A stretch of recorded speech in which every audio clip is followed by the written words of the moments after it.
স্বৈরাচার সরকারের সময়ে যারা যে সমস্ত সদস্য শহীদ হয়েছে সকলেরই বিচার আমরা চাই। আমি আবরার ফাহাদের কথা বলবো। আবরার ফাহাদ এই দেশের জন্য কথা বলেছিল, কারণ স্বৈরাচার হাসিনা সরকার বিগত সময়ে ভারতের সঙ্গে বিভিন্ন চুক্তি করেছিল, যেগুলি দেশ বিরোধী চুক্তি ছিল। সেইগুলি আবরার ফাহাদ তার লেখনের মাধ্যমে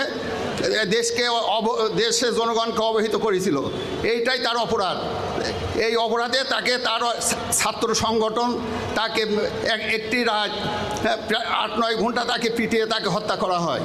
শেখ হাসিনার যে বিচার হয়েছে এটা আমরা স্বাগতম জানাই, কারণ এই হত্যাকাণ্ড বিগত 17 বছর সে যে হত্যাকাণ্ডের সাথে যারা জড়িত ছিল, হাসিনা সহ তার দালাল যারা ছিল, সকলেরই বিচার করা উচিত।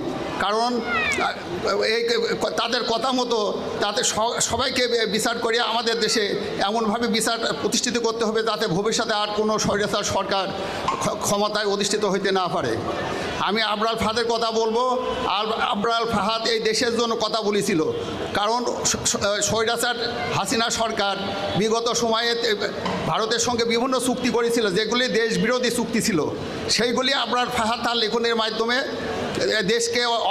দেশের জনগণকে অবহিত করেছিল। এইটাই তার অপরাধ।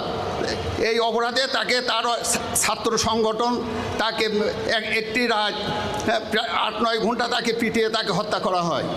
আমরা আবরার ফাহাদের বিচার এখনও পাইনি। আমরা চাই আবরার ফাহাদ সহ বিগত স্বৈরাচার সরকারের সময়ে যারা যে সমস্ত সদস্য শহীদ হয়েছে সকলেরই বিচার আমরা চাই, কারণ যাতে ভবিষ্যতে আর কোনো স্বৈরাচার সরকার এই দেশে ক্ষমতা অধিষ্ঠিত হইতে না পারে। আমি আপনাদেরকে সবাইকে অনুরোধ জানাই, আপনারা যাতে আর কোনো দিন যাতে এই স্বৈরাচার সরকার ক্ষমতা অধিষ্ঠিত না হইতে পারে সেটা আমি আপনাদের কাছে অনুরোধ জানাবো। কারণ আমরা দেখেছি তারা কিভাবে দেশকে চালাইছে, আর ভবিষ্যতে যেন কোনো সরকারই যেন স্বৈরাচার তন্ত্র গঠন করতে না পারে, এই আহ্বান জানিয়ে আমি আমার বক্তব্য শেষ করছি। আসসালামু আলাইকুম।